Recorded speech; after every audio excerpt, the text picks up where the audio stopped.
I think just be honest, and once you get on campus, like understand, especially if you're coming to a P4 school, like you're kind of starting from a clean slate. Like you could have been all state, all American, Gatorade player of the year, but like you're coming into an environment where everyone was that. So Yeah. like everyone's extremely, extremely good. So like you got to come in and your willingness to learn. And we kind of talk about this in Ground Zero. There's 4 stages of learning a new skill. So just understand, like, be patient, like, have great work ethic, control the controllables, have a great attitude. And like, you're not going to know everything, but if you're approaching everything, being curious and asking questions and like really caring about your training, that's going to take you a far way.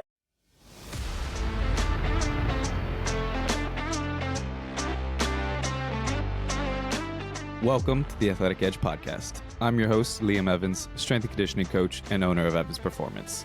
This is a podcast tailored for athletes, coaches, and parents interested in every facet of athletic development. Join me and guests from around the world as we dive into game-changing tools and expert insights covering strength training, performance enhancement, and long-term athletic development strategies. Uncover the keys to elevate your athletic potential, drawing from trusted resources to safely and effectively navigate your training and build your athletic edge.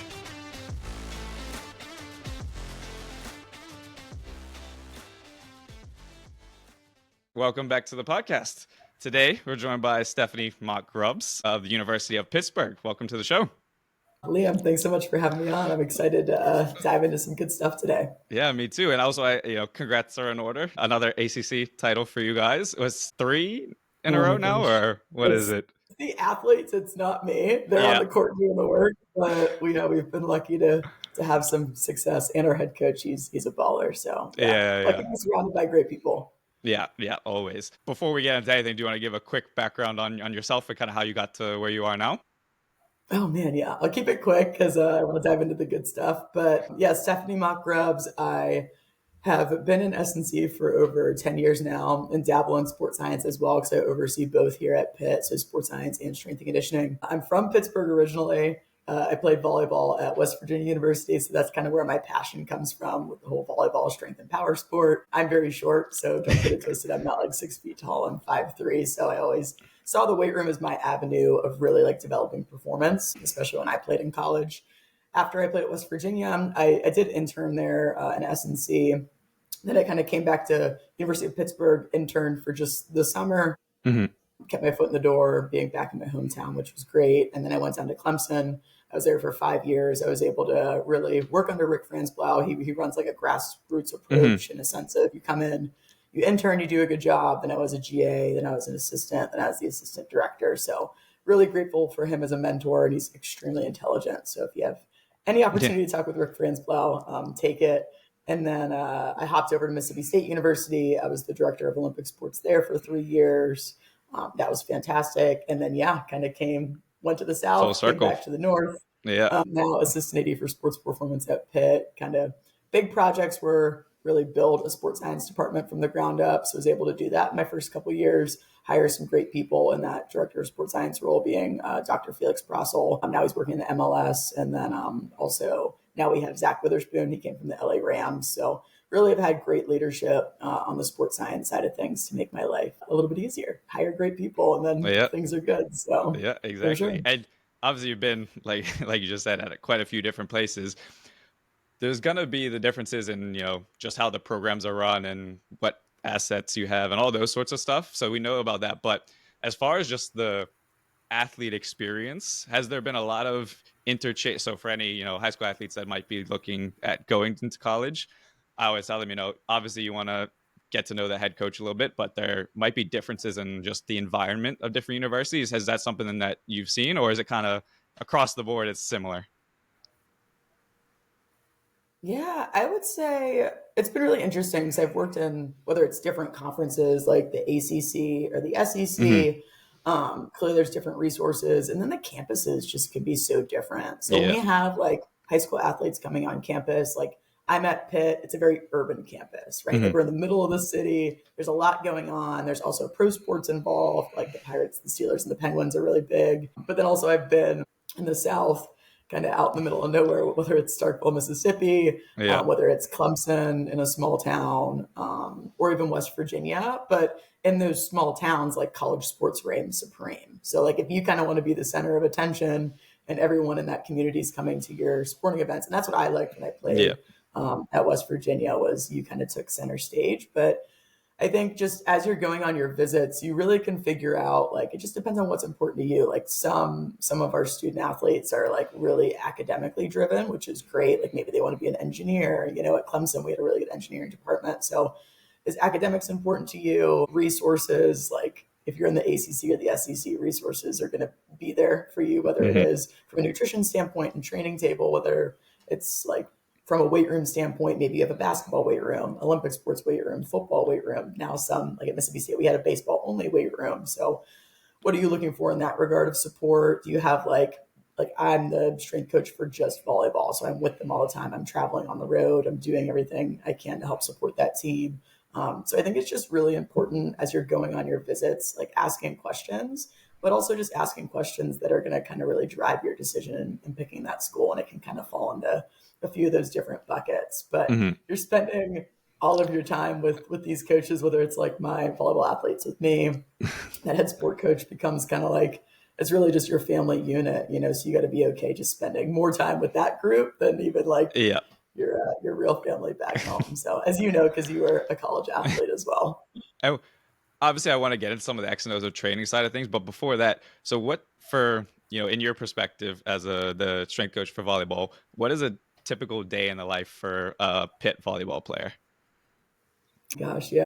training Um, wise? yeah.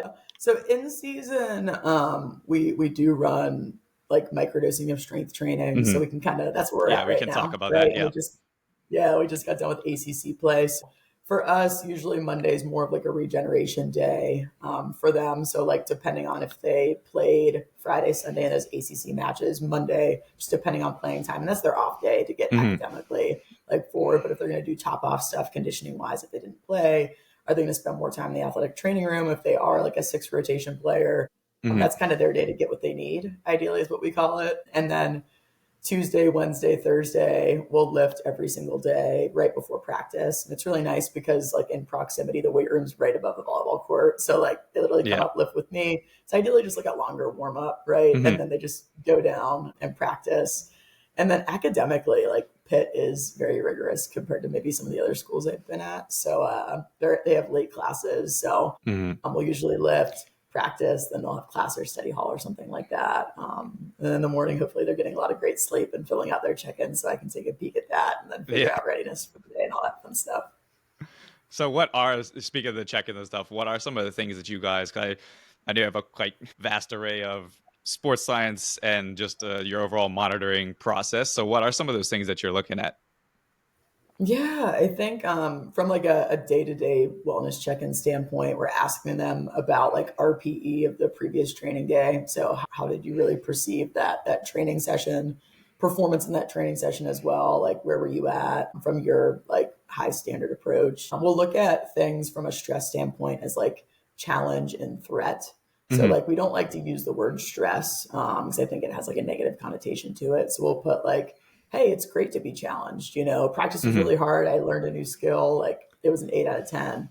Threat is more something along the lines of like, I have a family member sick. My boyfriend broke up with me. Like, so we try to bucket it in those two different categories. And that's something that we worked with our mental performance coach on just around that language. So I think those are things we ask about. Sleep is really important. You Yeah. know, that's the lowest hanging fruit when it comes to recovery. And we've Yep. really tried to like take a deep dive into recovery over the last couple of years Hmm.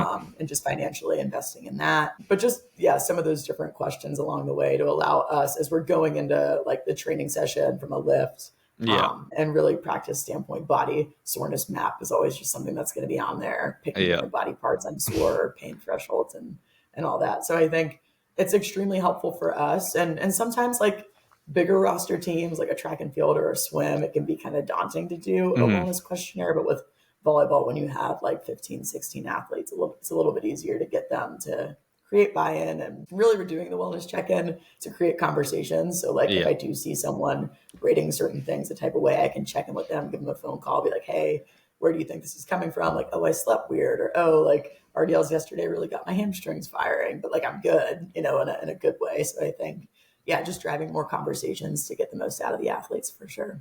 Yeah, and I do something similar with mine, and it always comes down to the question, like, it's not a test. Be as on if you're super sore that day or stressed out, whatever it is, be as honest as possible. It's just to, keep an eye on things. And if there's, one stressful day is fine, but if we're having a whole heap of them, and yeah, that's what we're looking for. Yeah. So just, communicating that. How do you, out of curiosity, how do you deliver yours? Like, is it just Yeah. a, So a text message that has the link, or do you use the programming software or anything like that? yeah, we utilize Smartabase Okay. just because they have such a close partnership with Teamworks now. Yeah. We use that on the compliance side and all the teams. So, and then we just send out like a daily report. I'll just send it to our performance team, so head coach, all the assistant coaches, our athletic trainer, dietitian, sports Hmm. science, and I'll just send it out and I'll just put like notables on there, and then Gotcha. just maybe like some observations of what I'm seeing. If Hmm. there is some type of trend, like oh, so and so said that they've been extremely sore in this area for the last 3 days. Like, let's keep an eye on it, or Hmm. what can we be doing from a treatment standpoint to try to get this dialed down as we go into game day and things like that.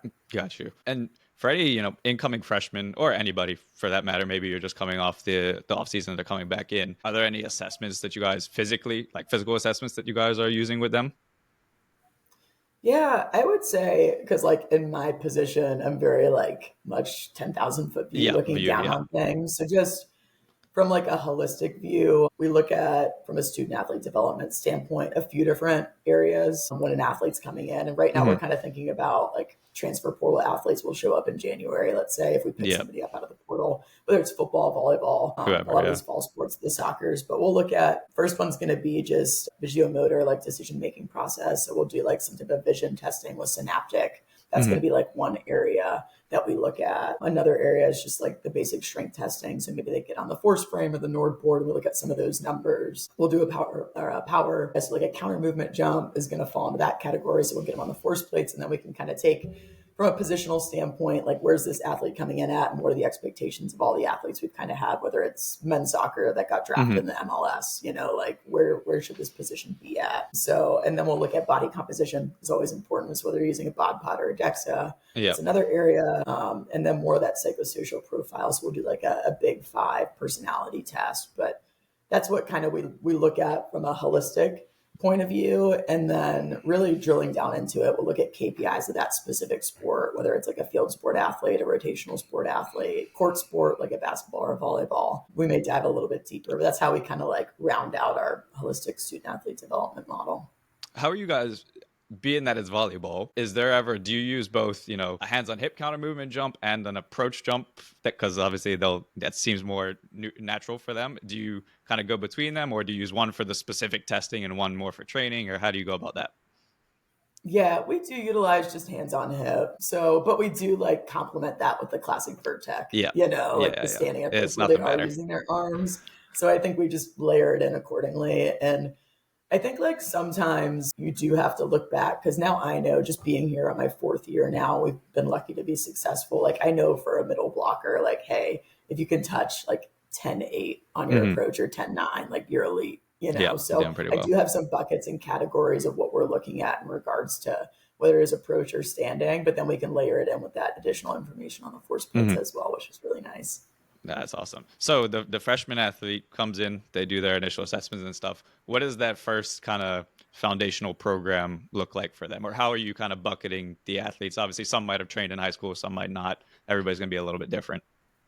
Yeah. No, so we'll do like a quick presentation to the freshmen when they come in of just like goals of our quote unquote ground zero program, just so Hmm. they can understand. Cause like it's interesting now we get less and less like true freshmen coming in. It's more a lot of these like portal kids, Hmm. which is sad to say because you want like the high school athletes to get that opportunity, but it's kind of a balancing act for us, like as a performance team member of like, all right, I have kids coming in that are like a fifth year. They Yeah. had 4 years, let's say, at like another P4 university, and now I get them for like 6 months. How am Yeah. I going to develop them?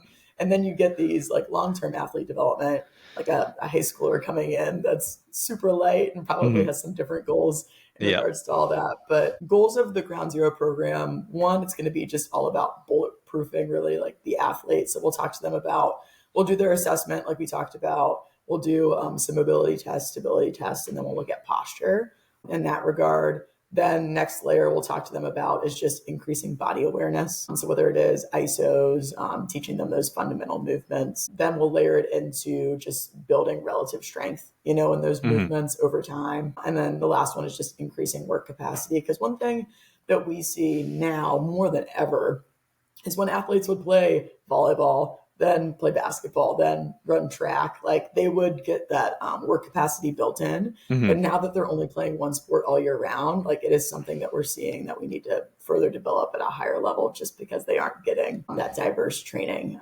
background and skill set that maybe like I had back in the day, because I know spring chicken. But it's just something that we're seeing that's super interesting and kind of paying more attention to, not telling the athletes that, right? But like, man, what we used to see versus what we see now, it's a little bit crazy to say the least. Yeah, it's funny you say that, because I remember coming in as a freshman and didn't play I didn't redshirt, but I didn't play a ton.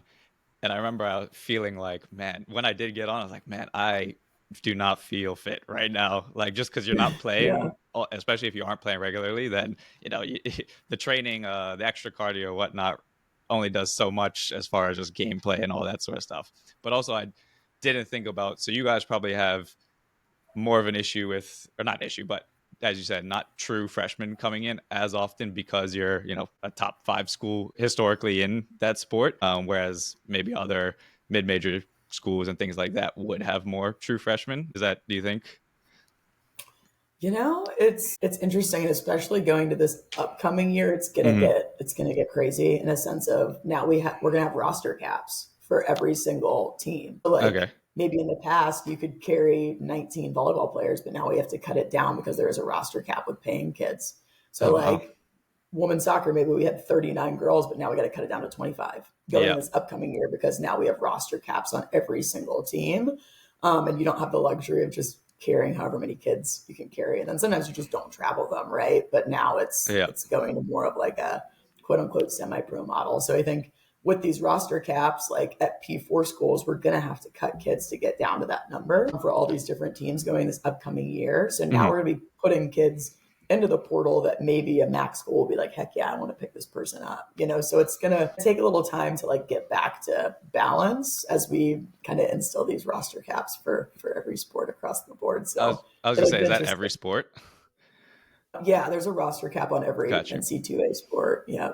So, and they're trying to finalize those numbers. Yeah, what it's going to be. But like we have some ideas of where we're going to have to get down to. So, yeah, because what is a roster with no roster cap? How many do volleyball like to carry?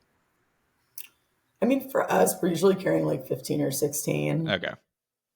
So like we don't carry like 20 girls, because if you carry 20, you're probably going to have to get down to at least 18. So you're going to have to cut 2 people plus like that's how you're going to handle like, okay, I signed this many, have this many, I have to get down to those numbers.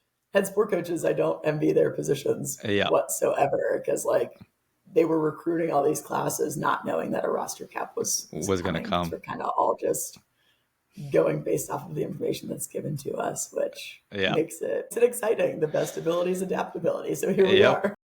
Definitely in these recent years, a lot of adaptability. Yeah. So obviously, again, with a sport like volleyball, big KPI, like you mentioned, is how high you can jump height, things like that. For just a basic, because a question I get all the time is, coach, how can I jump higher? And this is coming from obviously lesser trained athletes, but your high school or incoming freshman type athlete. What is your answer to those questions? And you can give a specific or whatever as you want, but what is your answer to how can we jump higher? Yeah, I think I would approach that in a sense of like, okay, I look at this athlete, how old are they? So like, are you 13 years old? Like low hanging fruit. Let's just get you like to a point where you can hold a body weight squat for 30 seconds. Can you execute that? Sweet. And then we kind of go through that checklist that I talked about of goals of ground zero. For us personally, it's tough, right? With the college schedule, because like right now we've been playing on a hard surface for a very long period of time since like really June, if they came back in the summer to train. Hmm. And a lot of our girls play on their national team or they play on, clearly like this past year was like an Olympic year. So we have girls Yeah. playing all summer on their national team. Then they show up clearly in August. Then we're playing from August to hopefully end of December. So once we get to January, like ideally we can't be peaking all year. Yeah. Like I don't want you jumping your highest all All year year round round. because you're going to have different themes and goals throughout the year. Because once we get through, if we have a girl play on the national team in the summer from June, July, they come here August. So like June to December, you're just playing volleyball at a very high level. Get here in January. I'm going to try to get you off hard surfaces, get like you out of your shoes. So maybe we're doing Hmm. more stuff on the turf or like we'll use the wrestling mats, get you a little bit more grounded in that regard. And then we're going to build strength again. Because as much as I love microdosing strength training, like we're going to have to go through an accumulation block, Hmm. intensification block, and we're going to have to do some real lifting throughout the off season. So I think figuring out like whether it's a really like a high school athlete versus a college athlete, there's gonna be a time and place for everything. So just looking at the holistic year, meeting with your sport coaches to figure out like one, you want to work Yeah. on specific things. And that's why in college we have like the 8 and 20 hour piece as well as, Liam, Yeah. in regards to all that. But I think just getting in your head, like, when do I want to be peaking, right? And Hmm. for our girls, we're in the NCAA tournament starting this week. Like, hopefully we can make a deep run. Like, we want to be peaking now. Like, we kind of talk about, like, the single peak. So we get through, Yeah. like, regular conference play, the double peak. And then, like, now we're at the triple peak of, like, we want to really ramp up and be peaking and jumping our highest now, not, like, in the beginning of August. So just Yeah. understanding that undulation and periodization model of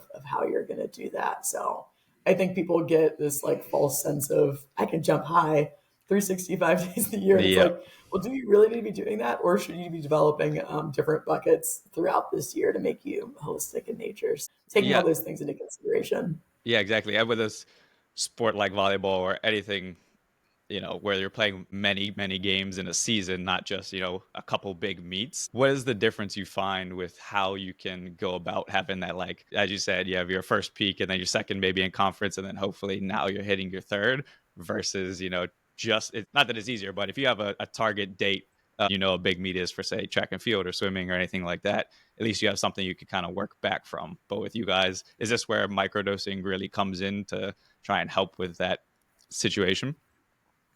Yeah, I think because I've been utilizing microdosing. It was something that our volleyball coach, whenever I got here, he Hmm. was already doing. So I give him Really? credit of just like being forward thinking in the research and things like that. So, it's one thing because I had done like a traditional lifting block before. So maybe it's like when I was at Mississippi State or Clemson working with volleyball, I would get the opportunity to lift the girls twice a Hmm. week for like 45 minutes. Yeah. I think with microdosing strength training, I see the most benefit from like a strength residual or power or even like athlete health and readiness standpoint as we get deep in the season or we're making this run. Because if you are lifting, let's say once or twice a week, starting in August to now, the accumulation of training that I've probably gotten with our team versus maybe other teams that do a traditional model, it's Hmm. going to be like 1.5 or 2 times as much. So I Yeah. think one thing that I really enjoy too is like the monotony of whenever, as you know, like if I go out to practice and we're doing the normal warm up, it's like, oh man, like at some point it's probably not going to be very exciting. Yeah. Maybe you're not getting the most out of the athletes.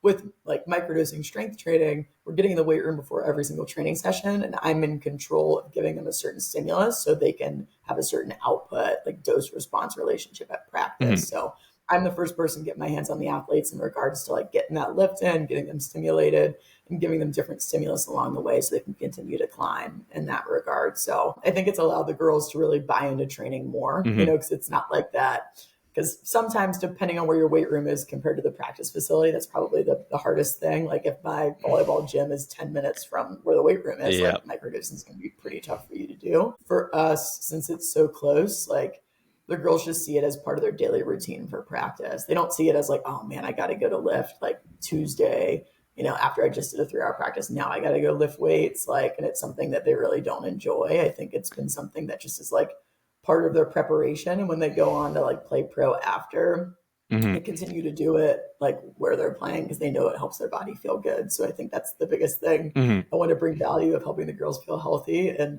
really allowing us to get that ideally like triple peak. Yeah. And I think just utilizing that and doing that has allowed the girls to buy into what we're doing and not see lifting so much as like, oh, we have to get a lift. They're like, no, this is just part of my training process, which is great.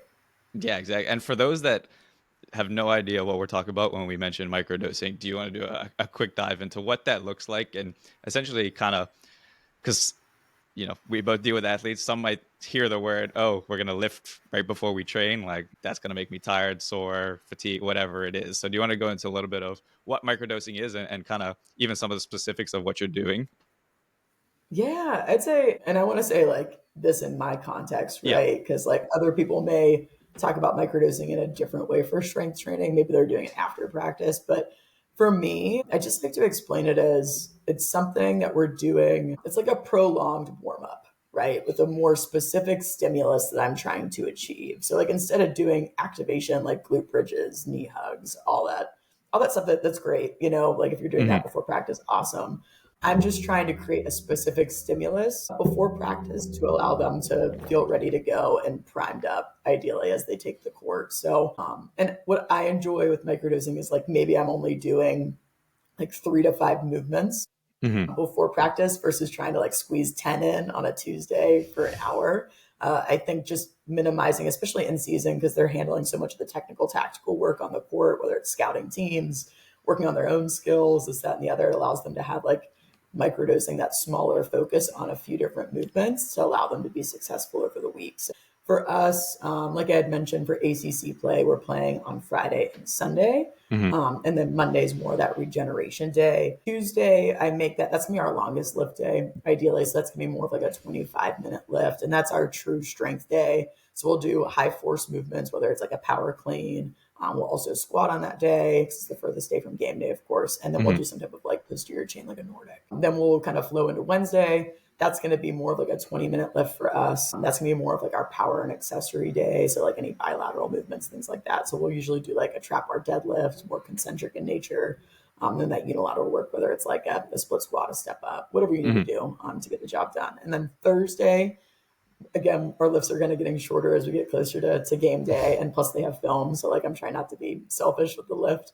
We'll usually lift for like 15 minutes. That's going to be more of our speed day. We'll mix in whether it's like loaded jumps like a trap bar jump or like a met ball throw or a slam, Hmm. just to get them ready to go. Then we play on Friday. Then Saturday is more of like our primer central nervous system type day. So like a recharge. Hmm. And we can be on the road sometimes for this lift day, clearly, or at home. But we'll do like a speed clean. So maybe like a mid thigh or a hang clean, a box jump, or like an accelerated jump, like a band assisted jump on that day. And then Sunday we play. So I think yeah, just kind of sprinkling in right before practice, Hmm. having your little training block to get that exact stimulus for that like dose response relationship. Yep. And this is what you're doing essentially from the beginning to the end of the season, or does that start in the in-season portion, like right when they're getting to campus, in the summer or whenever they do report back? Yeah, no, usually we start at preseason, so like Okay. camp. So that would be beginning of August. In the summer, I usually have 6 weeks to train them leading up into Do you it. have like a summer B or anything, or Yeah, like summer okay? session 2 for us usually Yeah. starts at the end of June and then kind of rolls up to like at beginning of August. We usually start preseason around like August 6th Hmm. or something like that. So we have a 6 week training block for like summer session 2 that's voluntary, of course. And we usually kind of touch on 2 weeks of eccentric work, 2 weeks of ISOs, and then 2 weeks kind of leading into to more of that concentric work or power work. And then, yeah, we roll into microdosing, strength training at that point in time as we get to preseason. So I kind of like educate them as we're going through the summer, why we're doing what we're doing, Hmm.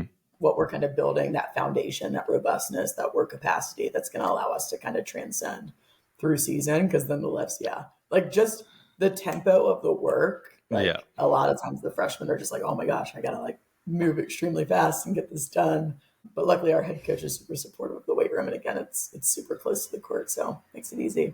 Yeah, I was gonna say the question that came to mind with the quicker lifts and doing things like cleans and whatever for those that maybe didn't have as much of a background, like maybe they'd never done a power clean or anything before. How do you balance the you know having enough time to maybe coach somebody up, but still like you said, they got to move kind of through it pretty efficiently.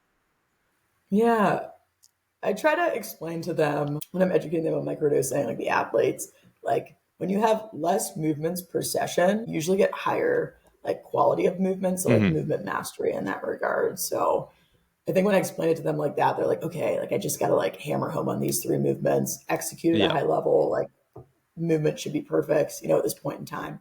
Where I run into issues sometimes is like if athletes are like for the first time showing up to lift in August, because like sometimes we'll get some athletes from overseas and it takes a little while to get them cleared. Maybe their lifting looks a little bit different. Maybe they're not, like if they're a freshman coming from another country, like Hmm. maybe they're not doing cleans yet because they're not like Yeah. proficient enough in it to get the stimulus and response that we want. So maybe they are doing more of like a loaded jump, like a trap bar jump, like a barbell squat jump.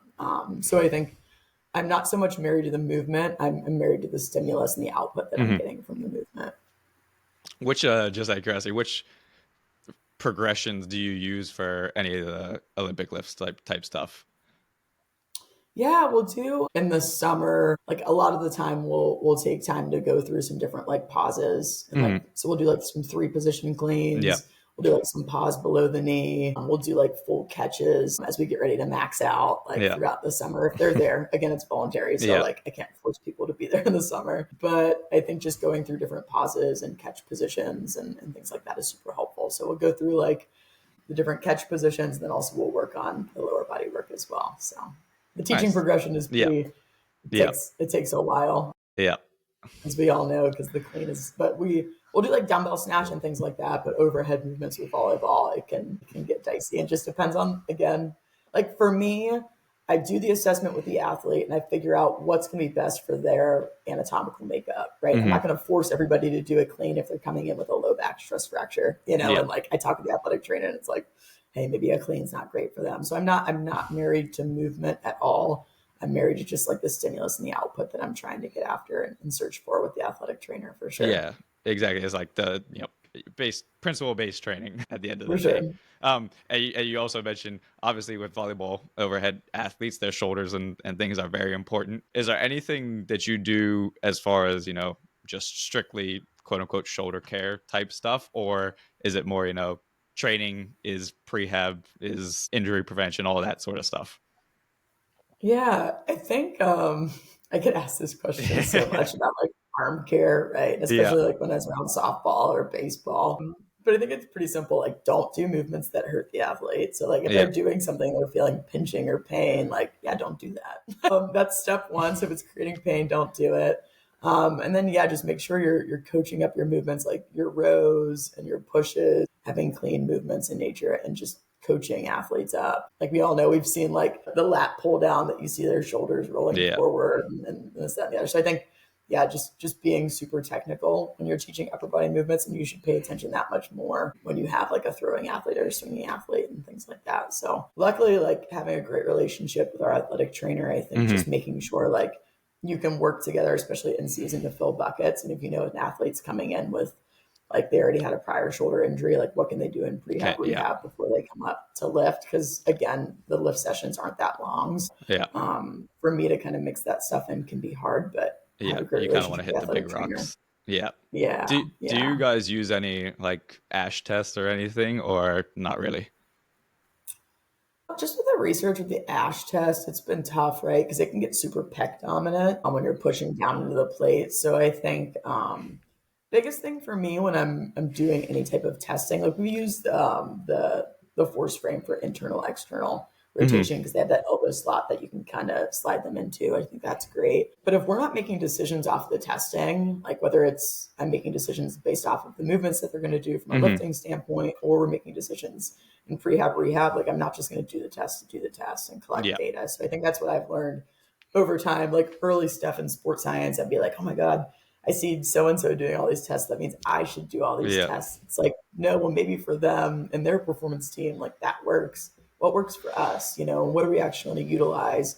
Like, if an athlete does get an overhead injury, let's say, or something like that, like what numbers are going to help us bring that athlete back to be even in a better spot, than prior to the injury. So I think it's based off of like your resources from a personnel standpoint, from a technology standpoint, and then just talking with the performance team on what's actually going to drive Yeah. decision making. Yeah. Not saying I don't think the Ash test is good Yeah. because we use it with softball and baseball, but For volleyball, I only get a certain amount of time with them. So I want to make sure like everything that I'm doing has Hmm. like a why for me and the rest of the performance team, whether it's our dietitian, our athletic trainer, our sports scientist, because I'm having to, especially going in this upcoming year, we're paying athletes even more money. It's like Yep. I got to really be able to explain why we're doing the test because it's taking precious time out of my day, their day, and you want to continue to drive buy-in. So I think everyone should take that into consideration when they're kind of picking their testing profile. And don't just like pick stuff because some other successful program is doing it. Like pick it because you believe in it and you know it's going to help you drive decision making at the end of the day. Yeah, and it's even with my population being more youth and high school athletes, when a parent will come to maybe sign up their kid or something, a lot of them see that everybody is doing all these fancy tests and things like that, and I do some screens and For things like sure. that, but also I'm like, your kid is 13, 14, 15, never set foot in a gym before, like the training Yeah. is their testing. I can send you their numbers, they'll be getting stronger, they'll this, they'll that, but let's not get so and also I'm like, we're not gonna 1 RM or 3 RM a brand new kid in whatever movement, like all those No, things. yeah. There are other ways that we can go about and track their progress if that's something that you need to do. But yeah, getting caught up in like testing is great, as you said, but then getting too caught up in it can lead, to poor decisions or no decisions being made. Yeah. But not to dive too into that, you also mentioned the recovery and regen days. For those that might be wondering what goes into that, could you give a little insight, but also, like we know, sleep and nutrition are gonna be their two biggest buckets. And so are you just keeping track of those things with the wellness questionnaires, or do you have any other tools that you guys use for that? Yeah. So, and again, I look at things from like a 10,000 foot Yeah. view, but really like our recovery philosophy, and we've kind of looked at it from like a road recovery, home recovery, Hmm. because yeah, like our teams are traveling a lot on the road. So you kind of have to like make on the road be your home, but then Hmm. also when you're at home, that's your home too. So our recovery philosophy, we kind of split up into 4 quadrants. So we'll have like more of sleep and relaxation. So maybe that's like if it like I'm wearing an Aura ring, like some of our kids do have wearables because they can afford them or they have Yeah. some type of like sponsorship through them. So looking at sleep, whether it's just like from the wellness questionnaire or they have something that they've purchased on their own from a tracking standpoint. Hmm. So sleep and relaxation, maybe they're doing meditation through the Calm app. That can fall in that category. Then we kind of go to heat and cold exposure. So that could be the simple stuff like ice baths, the timing of that. Hmm. Clearly, there's a lot of hyper ice products out there that you can use. Yeah. So that's another quadrant.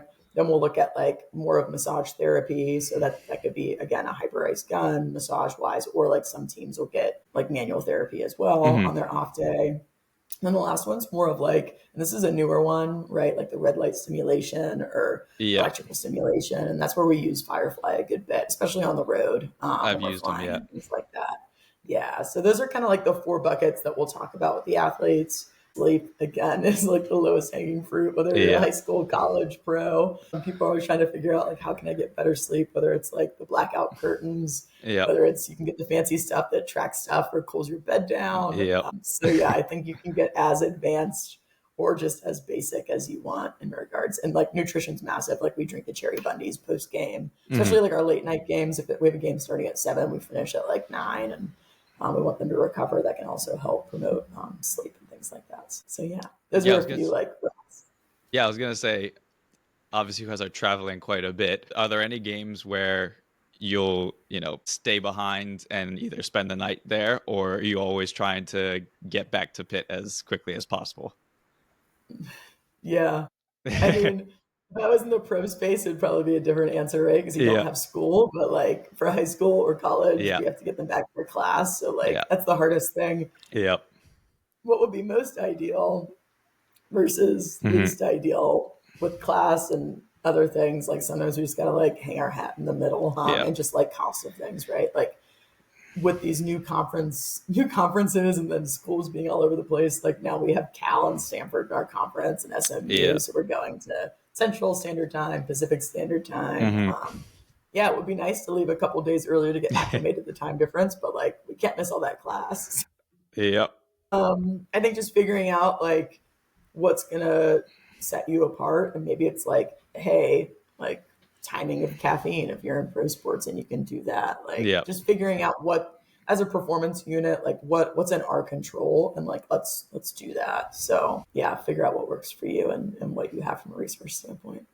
Yeah, perfect. Well, anyway, I don't want to, like I said, take up too much of time. So just the last couple, and more so just, your honest advice for any high school athletes that might be looking to take that jump and get into collegiate sports. Kind of what are the expectations? How can they deal with the recruiting process / getting onto campus? Anything that you have to say around that might be helpful for them. Yeah, I think what I always enjoy when we have recruits on campus is like as the recruit, like you're trying to find your next home, right? So like I love when we have recruits come on campus and maybe they're with their parents, sometimes now you could be with an agent even, but Hmm.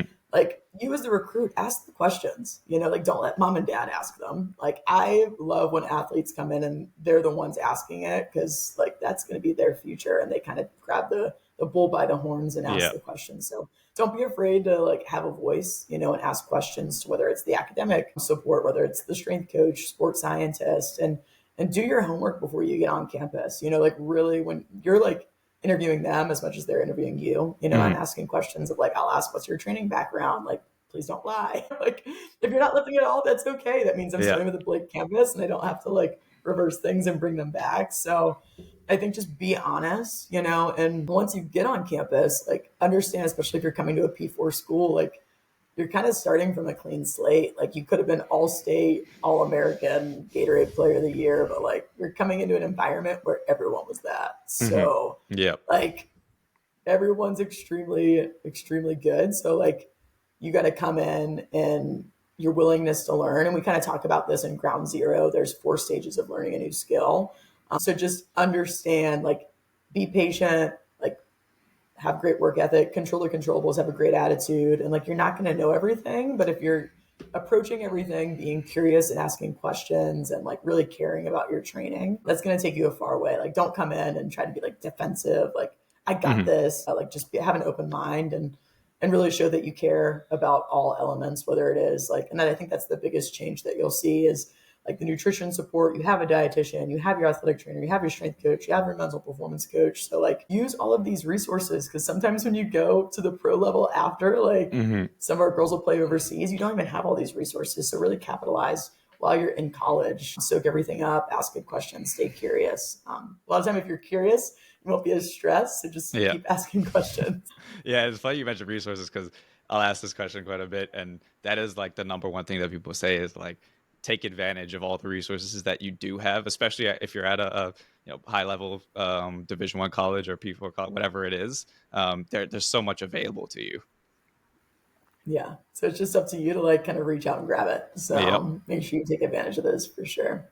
perfect. Well, thank you, Stephanie. This was great. A lot of value. I do obviously big game tomorrow. I know you're busy, so I do appreciate your time.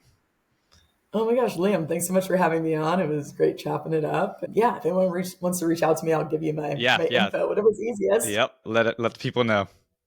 Yeah, yeah. On Twitter, I guess, and on Instagram, I try to keep it simple. It's just at Coach Steph Mock. So find me there. And if you want to email me, it's mock@athletics.pitt.edu. So I'm sure Liam can kind of slide that Yep, somewhere for it'll people to be in the find show it. But notes. yeah, thanks so much for having me on and happy holidays. Yeah, definitely. Thank you.